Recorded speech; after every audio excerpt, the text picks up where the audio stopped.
Today's topic, hitting rock bottom. What happens when we face triggers, that event crisis point, and that's where the trouble falls in. And I don't know about you. I know exactly what to say to get inside my head, to wind myself up, to really push my anxiety through the roof. I don't know if you can relate to this. I'm my own worst enemy. I know the habits that I've got myself into through my alcoholic brain, my addict mind. These are things that when I was in rehab, one thing we would say to each other, Jason, maybe what if you played the tape to the end? If you keep doing this, what is the outcome? And what's going to happen if you were to keep doing this? Is there any good that comes from this? Getting to the root cause of our emotion through consuming alcohol and other drugs, I reduced my life down to just feeling really, really happy and then feeling really, really bad. So I only have those two emotions and that's it, nothing in between. And then as soon as I started to sober up, I began to face all these other emotions in between. And it was very hard to manage them. It was very hard to try and digest them and make sense of them in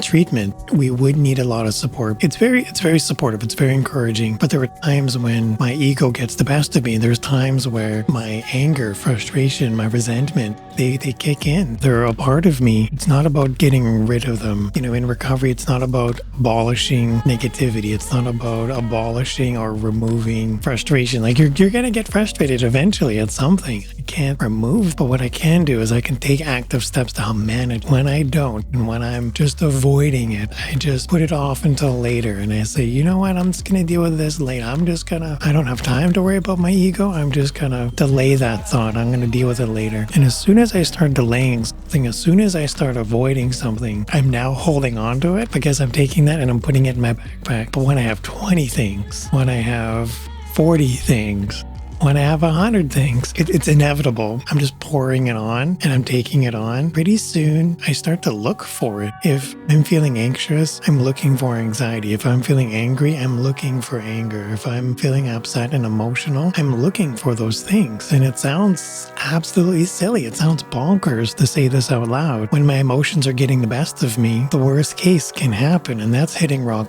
bottom. That's when my bag fully falls out. The camel that breaks the camel's back, the camel that breaks the camel's back, the straw that breaks the camel's back. I'm not able to manage it on my own. Everything, I dumped all my cards on the table. I'm now sitting in this raw emotional state. It's in that moment I begin to wonder, how did I get here? What caused this to happen? I was having a conversation earlier this week with somebody, and we were chatting about what happens when we have certain emotions. They quickly identified they were feeling a raw emotion. One emotion was driving another emotion, and that emotion was driving another thought, and that thought was pushing forward its own narrative until pretty soon what started as this one tiny little conversation erupted into this whole other thought process,